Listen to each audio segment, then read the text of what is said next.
Shut up and sit down.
Shut up and sit down.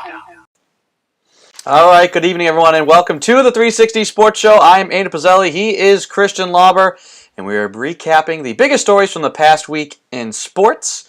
And we have plenty of our own thoughts, but we want your thoughts as well, so you can join us anytime with questions or comments in the comment section of any of the live streams on Facebook, YouTube, Twitter, and Twitch. And we already have a comment, which is from Mr. Michael Millen Jr., saying, "Thanks for coming to Prout Lacrosse," which is something that I did today. I took in a little high school, prep school lacrosse action. How about that? We are on in the roots. We are getting in a grassroots level here, Christian. The stars of tomorrow. I saw them today.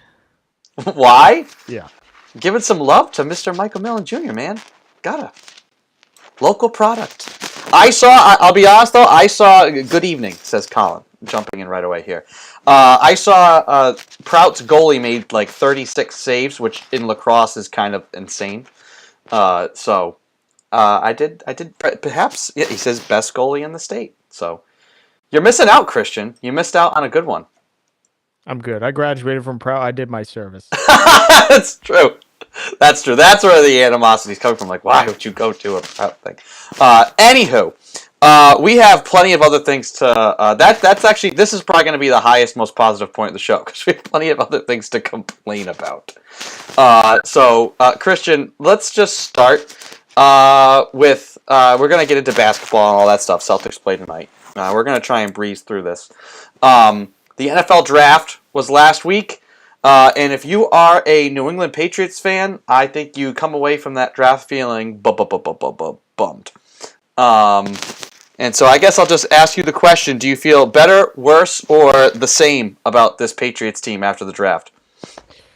I feel like I should just bleep myself because it's just like that's all that I can think. I don't know. You draft a guard first, a guy who... Now, look, I mean, it's like one replay that everybody's putting out there on Twitter. I mean, it is Twitter, so what do you expect? But he's getting pushed back like 10 yards. It's just, this is like Patriots if they had Tom Brady, and it just doesn't make any sense to me still.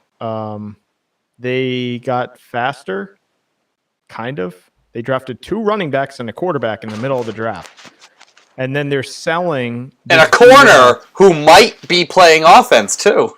Yeah, two corners that are like 5'9", my height, and let me tell you, I'm not playing football. I'll tell you that. So, but they might be good. They got faster. I'll say that. I don't understand. I'm hearing myself a lot here. I don't understand the running back, quarterback, running back. I don't really understand that. And it's. I think their logic is. They drafted linebackers last year who we have no idea if they can play, but they got hurt. So then that's what they're selling. We don't need to draft them because we got them last year. And now we're just expected to believe that Uche, Rawan, I don't even know how to say his last name. And then there's one more, but either way, they're selling it as, oh, the guys that got hurt last year are going to come in this year and just this is our linebackers. We're already getting fast. We already drafted our linebackers last year. But I just don't see it that way. You need to draft the positions of need. I don't think running back is a need. You signed Montgomery in the offseason, not that he'll make the team. Yeah. And then you draft 2 other running backs when you need a linebacker, a good corner, a good wideout. And they're kind of they just, it was like a reach all over the board. We According said to analysts. this whole offseason process was about how do you keep supporting Mac Jones, and then how do you improve your defense to stop the Buffalo Bills of the world, the Kansas City Chiefs, the Cincinnati Bengals. How are you going to stop these quarterbacks?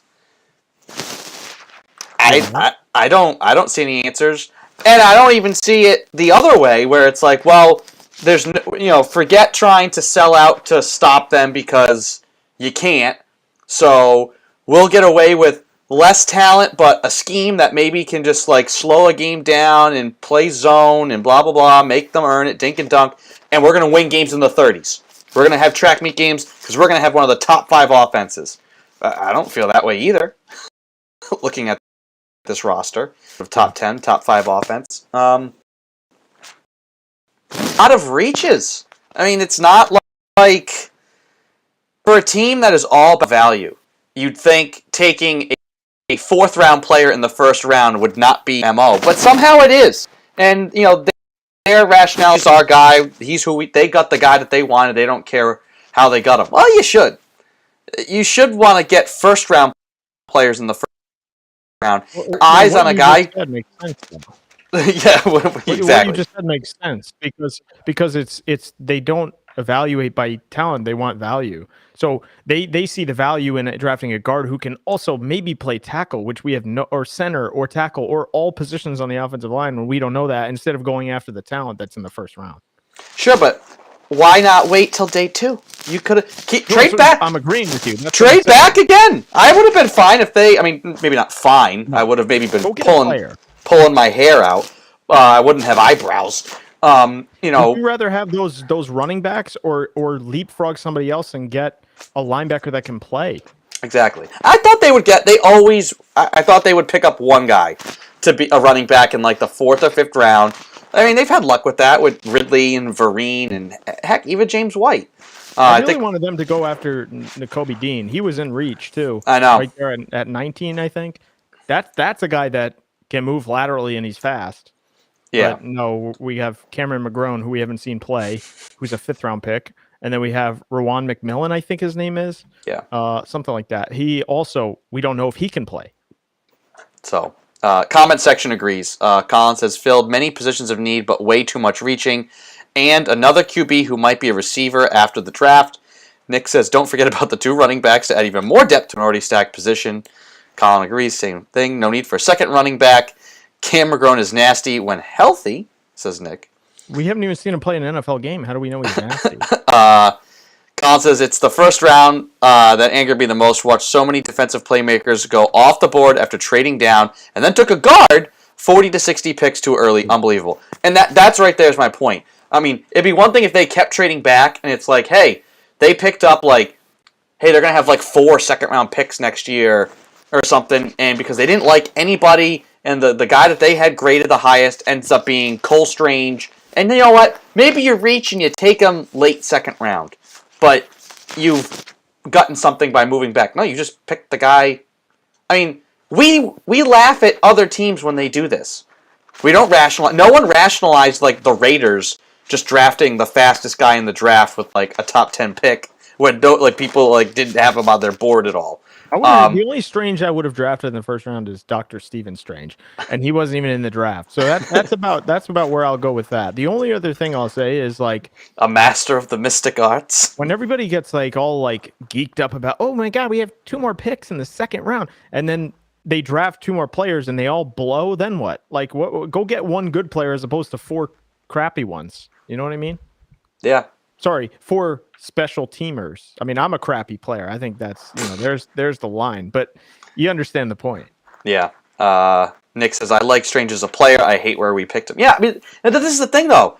Even if he turns out to be Logan Mankins and is an all-pro, Pro Bowl guard. Didn't need to do it. He didn't need to be picked there. You could still have had an impact player and him later, instead of one of the running backs or something. I don't know. Crazy. So to answer the question in it full circle here, do you feel better, or worse, or the same about where they are? Because we both put them at like 12th to 11th, somewhere in there in the AFC. I don't trust in the staff now without the guys that actually were inputted last year that left for the Texans and the Raiders and everywhere else. I don't believe that Bill Belichick or Matt Groh, I haven't seen them come up with any type of plan in the draft and see them execute it. I mean, Bill's been kind of crappy around this time of year for like a few years now, with the exception of maybe last year. So I would say worse. I mean, I don't think their plans are changing to get better on the field. I haven't seen any of that. The coaching staff blows. The draft picks are questionable and reach. And the only thing I can say maybe is that their offense is looking like it might take a step forward. But they're relying a hell of a lot on Mac Jones as if he's like Tom Brady, and it just doesn't make any sense. Yeah. I feel probably about the same. I mean, at the end of the day, I feel like they're going to find... Excuse me. Maybe I shouldn't feel the same. I'm about to say a bad thing about Bill Belichick. I think, and I'm actually about to say a good thing about Bill Belichick. I feel like they're going to find a way to somehow, like, they're going to be, like, competitive in games. But I don't think they're going to be competitive for the division. And I think this year with the rest of the AFC, if you somehow, like, at best go 10-7, that's not going to be good enough for the playoffs. They ain't going 10-7, I'll tell you that. And that's what I'm saying. And that's a best case scenario, which is like a regression. This team's going to regress, which is not where we wanted to see them be. So I feel the same, if not worse, after that. You kind of mentioned it. You talked about the coaching staff and the plans. Bill Belichick, 70 years old. Are you worried that he's past his prime here, or more that it's just finally run its course, and not that he's past his prime, but without a real coaching staff around him anymore, at 70 years old, he can't just pick up all of that slack, and it's just too much. I have spread too thin. I have a little bit of faith still in Bill, the coach, that maybe he can do something. But with the way the league is now, it's very talent heavy, and they're just not one of those teams that's on top of all the talent. So maybe he thinks this is where I think the game has passed him by. He thinks the game is still in 2010. He has Tom Brady to cover up all these crappy mistakes that he's made on the GM side of things, and that he'll just coach them up and they'll be right there and get into the playoffs. I just don't believe that anymore. The guy's 70 years old. How many coaches at 70 have like won Super Bowls? Never mind, had like a really, really good record in that 70th year or above that? Not many. So can he get them to 9-7 and maybe pick up an extra win in there because of the coach that he is? Maybe, but I don't believe that this ain't Tom Brady's Patriots anymore. And number two, there's talent all over, not just in your division, which the Jets are getting better as well. Who knows if you even pick up both those wins again. All these teams are getting better. You look across the AFC, it's just ridiculously stacked. Yeah. Michael does say in the comment section, fins up. Hey, the rest of the AFC East is going to be feeling good about it. I mean, heck, even if you're a Jets fan, Jets fans are feeling better about themselves than Patriots fans. That should tell you something right there. Colin says, between McGrone, Perkins, and Uche, maybe Jennings, they have some speed and potential. We just have no idea what it is. Uche has played the most out of the four, and it's being limited due to injury. But at least we know the older, slower linebackers won't be the liabilities anymore. Yeah, I mean, and that's had a cyclical nature with the Patriots. I mean, at the end, Bruschi and Seau and Vrabel, I mean, those guys were great, but they were just a step too slow. And it was like, hey, we need Gerard Mayo and this Gary Guyton guy. Like, he's fast. Like, he can fly around. Like, finally, some speed on defense. And Dante Hightower. And you rebuilt that linebacking core. And then all those guys got old. Yeah. So, I mean, it's cyclical. It just feels like 2020 felt like the reset, and you thought 2021 was the beginning of a rebuild, and we kind of are going to keep stepping up. And instead, it's going to look more like one of these, like, and I don't know. Bill Belichick at 70 years old, how many more years has he got left? If they want to win, if you really want to maximize his coaching acumen, I don't know if having this kind of like stock market like rebuild is going to be the best I'll tell thing. you what, if the plan is to have Bill go upstairs eventually and have Patricia take over the team, I would absolutely hate it. If this is why he's bringing in all his guys, I would just I could not stand that. How would you rip off your eyebrows, the mustache up top? What hair gets pulled out first if that happens? No, I think I literally just become a fan of the Jets. Okay, we'll get you a Zach Wilson jersey. He's a good player. Good player. Good. There's some talent. He's a good player. You see that throw? You see that throw on 3rd and 19? You know? Remember that? Patriots smoked them, and somebody was trying to like get Belichick to talk bad. He's like, "Did you see that throw? You see that throw on the 3rd and 19? He's a good player. Yeah, he's not wrong. He's a good player." So Bill 70, you can't see. And Bill 70, you can't see. Anywho's, I wanted to just hit on something quick. I was going to bring it up during our other segment, but I want to talk on it briefly now. Is the NFL draft as a product declining? I mean, is it just me? Like, maybe it's because like it just wasn't as exciting of a draft season. You know, like last year had all the quarterbacks, and it wasn't just from a New England standpoint. There was so much intrigue going into the draft, and I feel like this year it lacked the intrigue. But then also just watching it, I don't know. Maybe it's no Chris Berman. I don't know, like the guys who are like running the show. But I feel like it's never been this like great thing. Maybe it's not being in Radio City Music Hall anymore, like this location thing. I just feel like it's just the NFL's trying to do too much with it now, and it's honestly become like over the top, and I hate it. I don't know. I was never a huge fan of like sitting down and here comes the draft. Like last year was fun because the first 10, 15 picks were all like, you know, really high top end talent team. They were, you know, quarterbacks everywhere. This year, I couldn't really give two poops beyond like I wanted to see where Dean would play in a couple of the linebackers just based on a Patriot interest. But beyond that, like the production for me has never really been top of my list. I'll be honest. Yeah, I don't know. I just felt like there was a period of time where I really did enjoy watching, and now lately I think they've just oversaturated it. I don't know. That's fair to say, yeah. Totally oversaturated it. So, anywho, we're gonna move along and to transition. Transition. We're gonna get to hot and not. It's time for hot. Hot. You want to talk about hot? Hot. Please stop doing that. Doing what? Continue. Go ahead. And not. God, is he a moron? Oh my God, he doesn't shut up. It's so stupid. Stupid decisions. Dum-dums. The naughtiest knot of the year. Oof. Suck fest. Suck sauce. On the 360 Sports Show. All right. Hot and not. Up and down. The good and the bad. Christian, lead us off. What is hot for you this week? I couldn't even come up with a hot. There's too many knots, so I didn't even come up with one. Are you saying that knots are hot? Is that where you're trying? Is that where you're getting really existential here, man? That's a good way to put it. I'm gonna say the hot for me is the knots. Okay, fine. I will give you that out just this once. I want to give a little bit of love to which is very, very rare that we can ever do this. A little love to MLB umpires and officiating because they get a lot wrong. And I just thought this was an interesting little moment.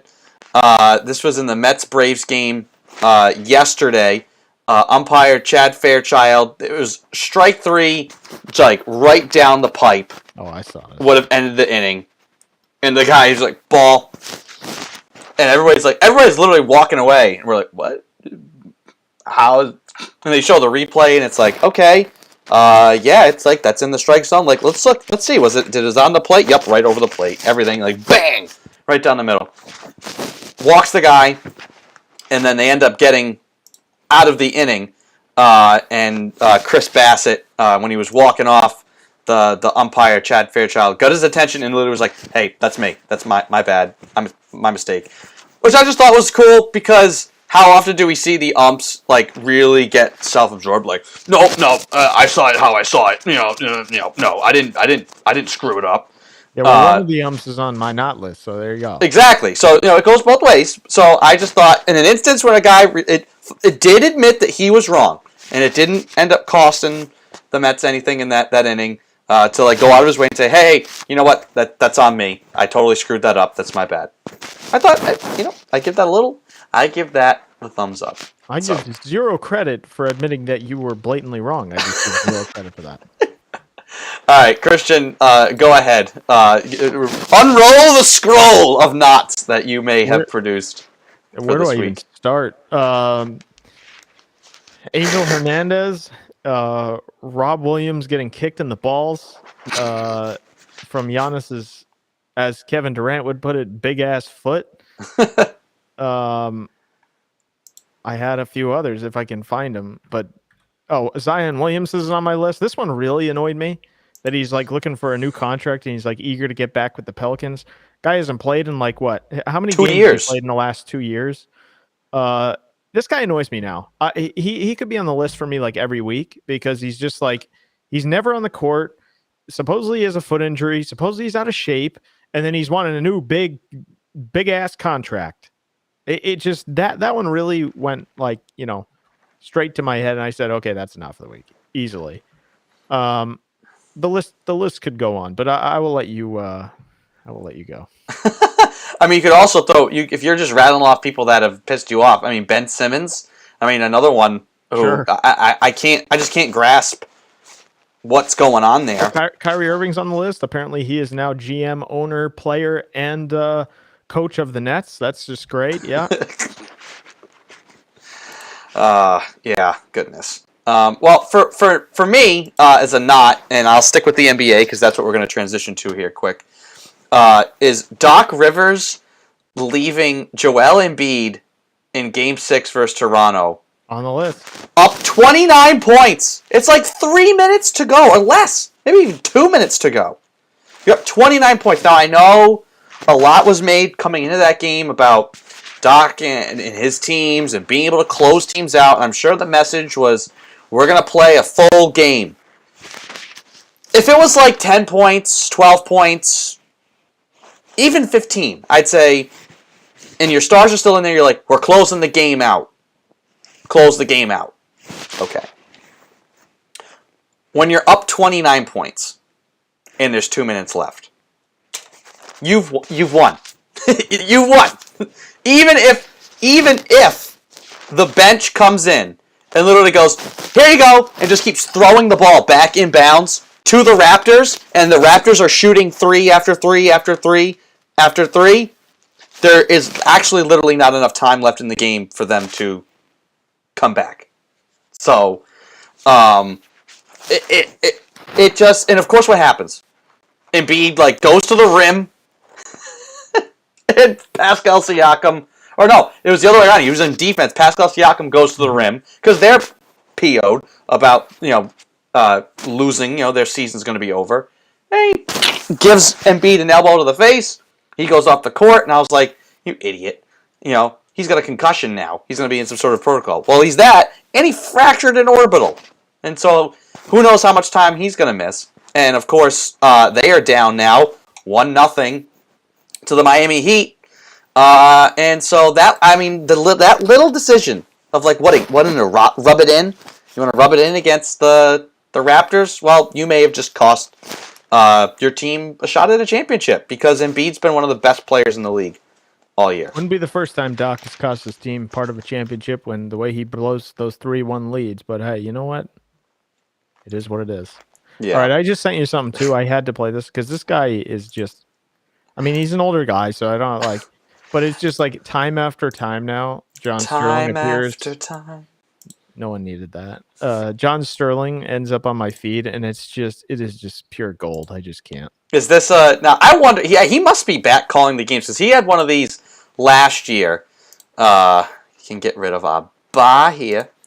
He had one of these last year, but it was like because they were calling the game remotely. He had two last. Two last he had year. one last year, one this year already, and then this is the third. And it's just. But if he's actually in the stadium, I mean, then this is bad. I mean, still, you just can't make it up. Swung on in the air to right.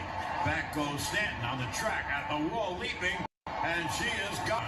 It is a home run.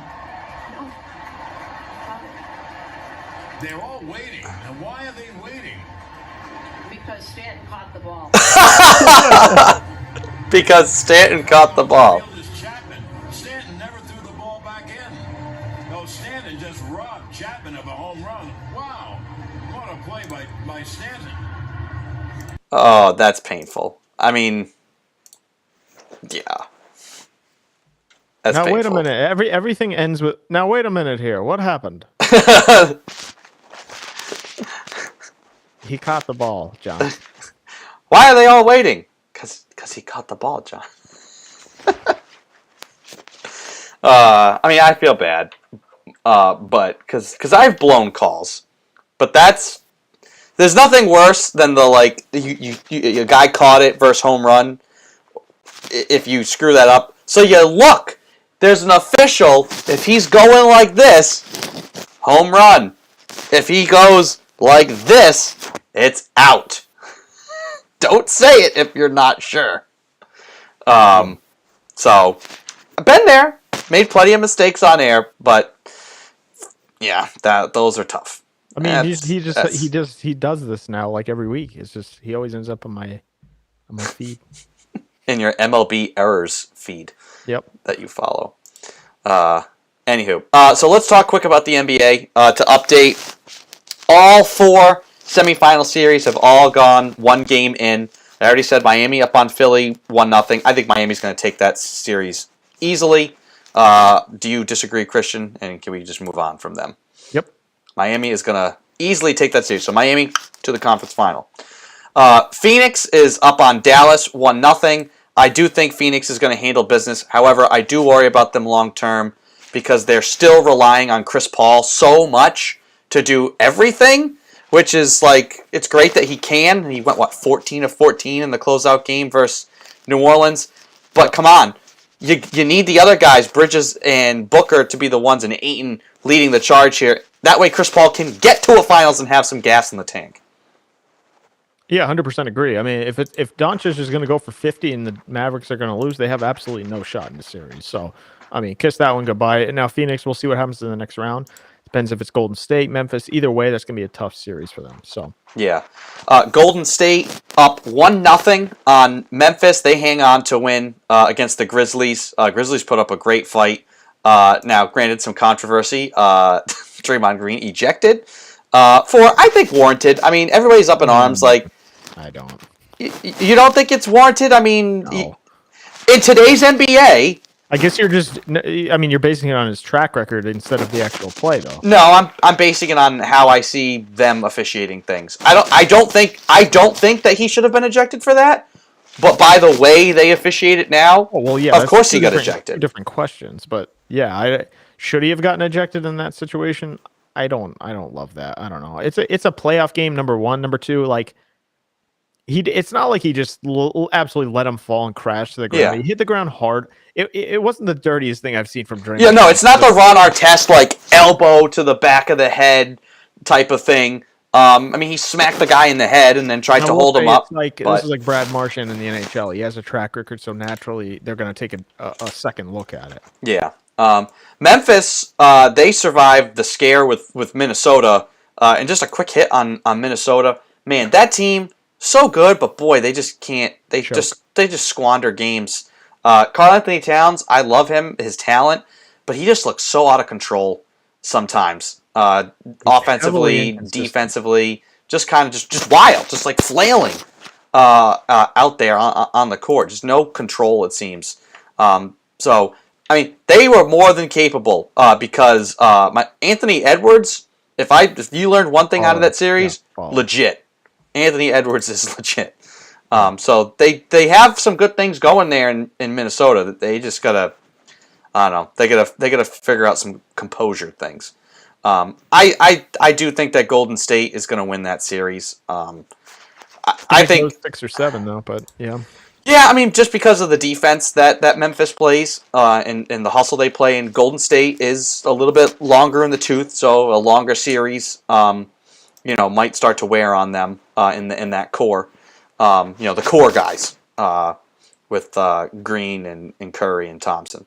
And then we have the final series, Milwaukee and Boston. Milwaukee up 1-0.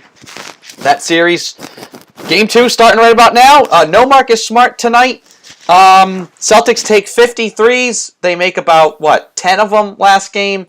I don't know with no Marcus Smart here, but if you just look at that game, the Celtics, you can say, hey, Game 2 and going forward, they just got to get to the rim. They couldn't get to the rim in Game 1. So until I see them being able to get to the rim, I don't think anything's going to change. And unfortunately, I just think that the Celtics aren't going to be able to beat Milwaukee because they've got that heart of a champion type thing. That team plays you're not playing the Brooklyn Nets anymore, who are just like, two superstars and a bunch of guys who are just kind of, we're here. That whole team is bought in. They play hard, and they play the right way. And at no point, even when the Celtics got up 10 in that game, did you think the Bucks were going to go away. I think Milwaukee is getting a little bit too much praise, though. I'll be honest. Yeah, but the Celtics had it. But they didn't do anything special. They did nothing special, and I think for the Celtics, it's like the only way they're going to win, because they don't have a real post presence offensively, is to shoot the lights out. And I don't know if you can shoot the lights out 4 out of 7 games. If you have open shots like they did in Game 1, you have to. I mean, that's the NBA now. Yeah. I just think, I think Milwaukee is a good team. They're a good team. Hello, Mr. Teeny Mr. Teeny Corn Dog. Thank you for finding us. The Twitch chat, always where it's at. Always the interesting. Milwaukee's a good. I can't get my head. Okay. Anyway, Milwaukee's a good team. They're defending champs for a reason. But with no Middleton, no George Hill, it's pretty much Giannis and a bunch of guys that shoot threes. I thought the defense was pretty good from the Celtics. Defense was good. The wide openness that they had from beyond the 3-point line, with the exception of maybe like a few shots from Pritchard, which not ideal, were wide open. And guys got to hit shots. That's the NBA. They shot 36% from 3. They have to find some type of in-between game. I know you don't want to take a 2-pointer, but I know you don't.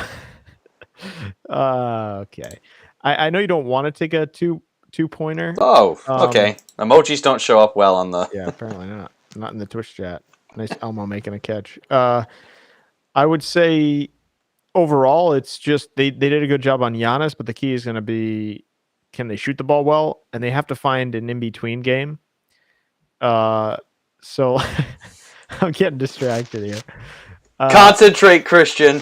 I'm trying. They have to find an in-between game. So you can't go to the basket. There's too many guys in there. Lopez, Giannis, they both defend the rim. That mid-range might be open. You have to attack. I mean, the thing is, like, you can't just say, well, we're going to have to shoot from the outside, which the Celtics have done against the Bucks. They've shot the most threes. Like, some of their highest volume three-point shooting games have come against Milwaukee. That's no coincidence. But you can't just keep it on the perimeter. It's got to be, like you said, drive and kick and drive and kick. Get to the paint to get guys open on the outside. So we'll see what they do. I mean, I'd like to see them attempt. The thing is, like, and maybe it's a transition thing. You got to get stops and get clean rebounds to get off and run. I mean, can you recall any layups from Game 1? No, I can recall a few blocks though. I really can't. The Celtics lose interest because they feel like they're getting fouled when they're not, and they bitch to the officials. This is a constant theme with this team. They got to get off the officials. Like let either Ime, let the fans do whatever they're going to do. Like Tatum and all of them on the floor at one time, they collectively do it. They got to get off that because it takes them completely out of their game. And Tatum, I feel like, is the one guy I want going in there, but I want him to take it to the basket, not just like floater and let Giannis clear it into the fifth row. Yeah. Go in there, take contact. Maybe you get fouled, maybe you don't, but don't worry about the officials so much. If they're not calling it, they're not calling it. Scott Foster and company. Yeah. Well, hey, it's 7-0 Boston right now. The one thing I'll say, is this series is just going to be an absolute bloodbath. I mean, you saw how banged up guys were. You know, we talked about, hey, the Celtics need some rest, like get some guys healthy. The game one did not get anybody healthy. Rob Williams, I am still just in awe that he's even able to, like, I worry every time he comes up and comes down, like, about his knee. The fact that he can still pogo stick, knowing the injury he had just sustained 3 weeks ago, is mind-blowing to me. Colin says, this is why I LOL'd at Durant when he said the Celtics were too big and had too much size. Yeah. Well, Milwaukee. Compared to the Nets, I'm big. Like Dragic, Bruce Brown, and Kyrie on the floor at the same time. Compared to those guys, Durant's kind of right on that. You compared him to Giannis and Brook Lopez, yeah, forget about it. And Bobby Portis. Holiday, Bobby Portis, Drew Hall, they're all big. Mini KG. That man's intense. Okay, I don't know about that, but Bobby Portis? Yeah, No. I'm talking from an intensity standpoint. Like, do you remember the pre-draft stories about him? He we'll have a story about that some other day. So anyway, game 2 underway right now. 7-0 Boston, but that's very early on. Remember the last time they had a 7-point lead? So let's talk about 2 more depressing things before we sign off for tonight. And part of the reason why it's upsetting. Oh, wanted to hit on one thing. Nick brought this up in the comment section for not one of the knots of the year. Rudy Gobert. Before we close out the NBA conversation here, all these reports that he's saying it's me or him, like between him and Donovan Mitchell. Yeah, he's a tool. I take Mitchell any day of the week. Bye, Rudy. See ya. Yeah. Get out of here. I don't understand that one, but whatever. I don't either. And good riddance. If I was the Utah Jazz, you can be a very good basketball team without paying Rudy Gobert a supermax contract. Thank you very much. But part of the reason why the Celtics, if they are to lose this Bucks series and aren't to have a long run here in the postseason, whether that's hampered by injury or just this matchup here with Milwaukee, who we think is, obviously the champions, and it's going to be tough to dethrone them, is because of the prospects of what else remains. And that is that we're not necessarily looking forward to Patriots season because of the draft. The Red Sox are going down the tubes, and the Boston Bruins, are going to get swept. Christian, you seem to think they're going to take one game here. I think they get swept. I don't know. So out of the last 2, who do you want to pick on and talk about first here as we close things out? Red Sox or Bruins? I'll give you 5 seconds on the Red Sox. They freaking blow, and they have a lot of holes. That's it. Done. Ball locker, Red Sox. See ya. Bye. Oh, okay.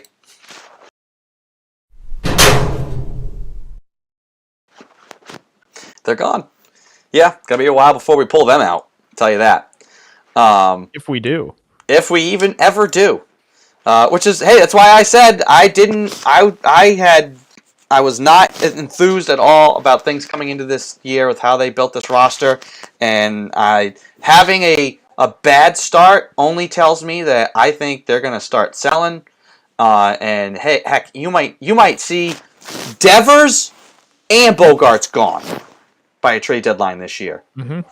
And now you have become the Tampa Bay Rays. How's that feel, Boston? Not good. Not good. So, anywho, Colin says baseball might as well not even be happening right now, which I agree. Bruins. They lose last night to the Hurricanes in Game 1.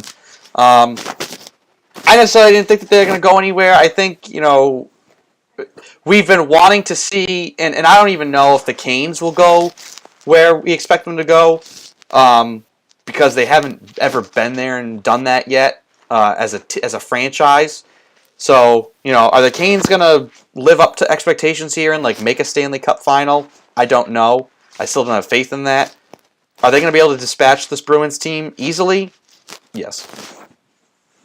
Yeah, I'm not out on the Bruins totally. I would have picked the Canes in 6 or 7 initially anyway, probably just based on I just think they might be a step up from the Bruins. But Last night, don't get fooled by the score, people. Like it was not a 5-1 game. It was like 3-1 at best, and the Bruins hit a pipe, and also had all the momentum in the third period until Matt Grzelcyk made kind of a bad play, pinching on the left wing side there to keep the puck in after Hall shot it and it hit a stick.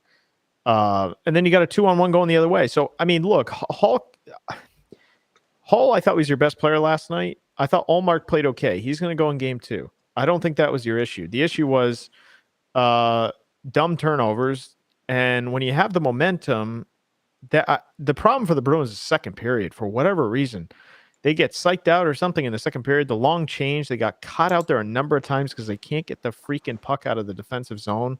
They just get hemmed in there, and then they score eventually. But I thought Ullmark was pretty good in this game. McAvoy was good. The rest of the defense pair, oh man, is it an adventure with all of them back there? It's just like even Lindholm too. He kind of sucked last night. So I expect them to at least get 1 or 2 out of this series. At worst, I'd be stunned if they get swept in this series. I just can't see that happening. I thought they had chances there last night. They kind of dominated the first period, and like in Bruins fashion, they didn't score any goals. That's just what they do. They shoot the puck at the net 55 times and score 1 goal. That's just the way they do it. But they don't have Freddie Anderson, so I'm not over the edge yet on the Bruins. I think they have a chance in the series. I would pick the Canes though if I had to pick. With the rest of the series, obviously way too early to tell, but knowing now where the bracket kind of shakes out, knowing the matchups, I think I'm going to lean Colorado and Tampa as my favorites to get to the. You like Tampa's performance last night? No, but I don't. Again, I'm like biased against Florida and Carolina because of never having been able to do it. So I look at the teams. I look at the Washington. I mean, Toronto. I will be stunned. I mean, I think Tampa should beat Toronto. I don't care how good Toronto's been. It's Toronto. They haven't won anything since '65 earlier. I don't know. There's a lot. There's a lot that has to go. There's a lot of mental baggage that has to be overcome there in Toronto. Oh, sure. And I root for Toronto's demise. I think it's hilarious. But that was another one. That was another. That's 5-0. There was another knot from that game last night. Kyle Clifford's dirty hit on Ross Colton. He's going to be suspended. I don't know if he was. Maybe something came down today. I can't remember. But either way, dirty hit, boarding from behind. I think both those teams are kind of annoying, but I would not be surprised if Tampa takes that series. I'll be stunned if they get back to the Cup final. That's a lot of hockey in the last 2 years. Yeah, maybe. Hey, Christian, Celtics are up 15-3. Long way to go. No lead is safe. So, anywho, that's going to do it for our show here tonight. Just a quick hitter here on a Tuesday evening. Hopefully, with the playoff scheduling and all sorts of other things, we can return to a more normal time slot in regular schedule. But hey, it's the spring. This is the shuffling that has to happen until we can try to enjoy some of these games. Hopefully these series go longer. That's what I'm hoping for. Exactly. So that's going to do it for us here tonight. Thanks to everybody who joined in and listened along with us and engaged in the chat. We always love the engagement. Tiny Corn Dog. Thank you, Mr. _ Tiny Corn Dog. Colin says, have a great night, guys. Go see. Yes, go Celtics. And we will talk to you all next week.